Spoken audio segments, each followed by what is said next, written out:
everyone. I am super excited to work with this today because watercolors are my all-time favorite to paint with. There's a couple of reasons and we're going to go over them. But before we even do that, I need to show you what your supplies are and how we're going to treat them and what we're going to do with them. So you have your sheet of paper, and as you saw, the objective is you're going to at least have 5 areas of different texture. So right here we have a piece of paper and it has lines on it, and those lines are letting you separate the areas where we're going to put the texture.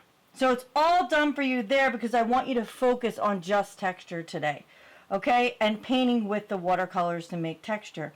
So right now I have 1, 2, 3, 4, 5, and then 6, 7. So I have 2 extra. What I'm going to do with them is, if you have time, you can put 2 more textures on there, or I am fine with if you fill them in with 1 solid color and just have your 5. You have to at least have 5. So we're even going to have student leaders go around and make sure that you have those 5 textured areas, or that's what you're working on, okay? Because there's no way that you can finish a whole painting in one day. So now I'm just going to focus on the texture and applying that texture to these 5 areas. Okay, so that is our paper, and that's why it looks the way it does. Then we have our watercolors. So your watercolors look just like this. And then you have a brush that's right inside. So you can take that brush out when you're painting, not right now. We're not touching anything while the movie's playing until we have pause. When we have pause, then you know that you can try it.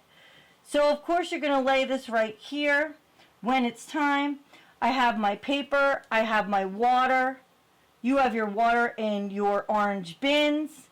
So we're not mixing and matching water, we're just keeping to our own water and our brush. So before we start, we got to talk a little bit about watercolor, okay? Watercolor, you dip the brush in the water, just a little bit, not too much, and then you're going to use a color. When you use a color, you're not going to put too much water in there because then it's not going to look right, okay? So you're just going to use a little bit. That's another point for you. Okay, then we have our crayons, and I'm going to go over how we use them. They are also in the orange bin. So let's get started. So I'm going to put the crayons up here for right now, and I'm going to show you the first texture that we're going to try. I'm going to do 2 with you, and then as you can see, I have all these textures lined up, and you also have a sheet of paper with textures on them so that you can see your own textures to apply for your own. So we're only going to do 2 areas and add 2 areas so I can show you how to apply the watercolor and apply the texture. And my first one that I'm going to use is a zebra stripe. So as you can see, this zebra is right here, and I'm going to do a split screen so you can see that, but I'm going to show you how I apply the texture and how I look at the picture, and then I am going to actually draw it first. So crayons are really neat because crayons, they're wax, and it's almost like magic.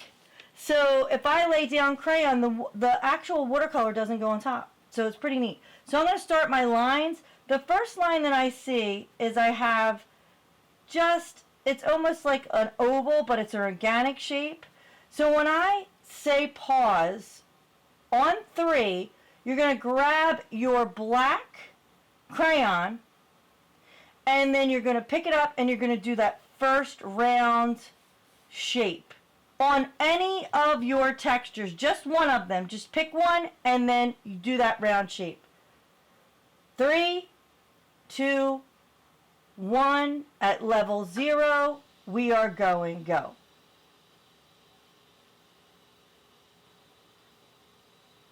And we're back, put down that crown. I'm going to do the next couple marks, and then you're going to follow me. So my next couple marks are, I'm just using this crayon, and I'm just making those zebra stripes. Yours don't have to be perfect. Mine are definitely not perfect. They're just how I see the stripes. but I want to show you how crayon and water mixes. So if you could create your zebra stripes now, they don't have to be perfect. I just need to see that you are working on zebra stripes on one of your areas. So on 3, go with that black crayon. 3, 2, and 1.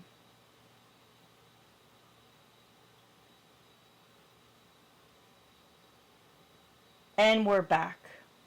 That shouldn't have taken too long, maybe a half a minute. So now I'm going to fill in my stripes just with that black crayon, like so. So I can kind of get to see where they are, and it creates this furry texture. And we're just watching for right now. We're not doing anything. We're not touching anything. Now I'm going to apply the watercolor. So I'm putting my paintbrush in the water. And I'm going to go to the black area. The black paint right here. That one actually looks brown.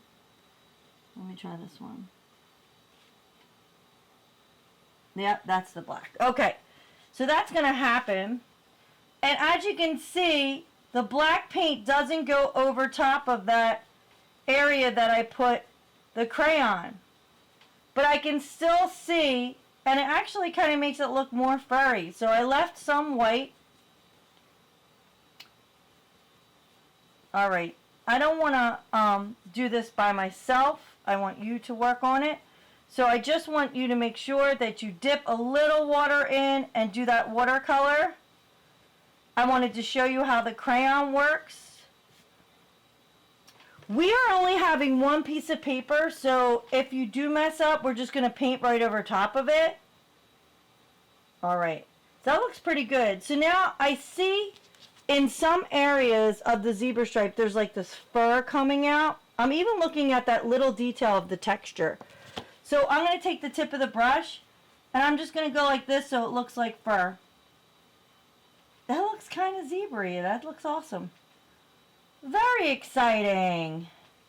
I'm going to go right into the black and make that fur.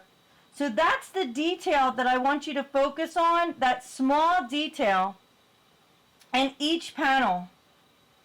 So what you're going to do is you're going to look at the sheet where it has all the textures, and you're going to pick some of the textures that you want to use, and you're going to apply them to each area. You have to do at least 5 textured areas, and then 1 can actually be just a solid color.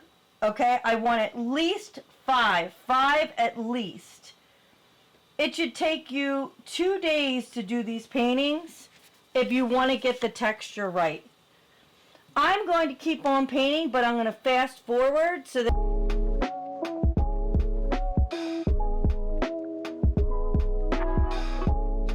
yellow crayon and do the snake texture and the beads, kind of like the scales. And I can make these circles with my yellow crayon, and I can kind of you can't see it on camera very well, but I want to show you what happens after I make those scales with the yellow crayon. Alright, so I sped up the snake, and as you can see, all those yellow pieces that I used for the yellow crayon, when I put the paint over top, you can see all the yellow crayon pop out. So that made a really nice texture. I don't want to tell you how to make every single one of your textures, because this is supposed to be independent on how you want to make your textures and what textures you want to choose. The other thing that we need to go over is we need to go over muddy paint and how to clean your paint. So here you can see I started doing a giraffe. So I started doing the giraffe, and I used this giraffe texture to do that. But what happens when I want to change my color of my paint? Well, what I'm going to do is I went from using brown, then I used some yellow. So now I have brown on my brush. So I'm going to click on here. I'm going to put my paint in the water, And I'm going to use my napkin to see if I have any more color, that brown. So I have a little bit more, so then I would need to clean that brush like that. That is how you clean watercolor paint. Those are some things that you definitely need to know, because you don't want to mix all your paint colors, because you're going to get them really muddy. Muddy means that all the paint's going to mix together.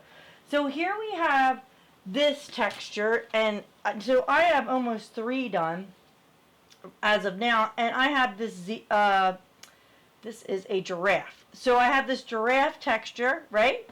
And I had put yellow paint right here. Right here I put yellow paint, and now I'm adding the brown. So I'm going into the brown.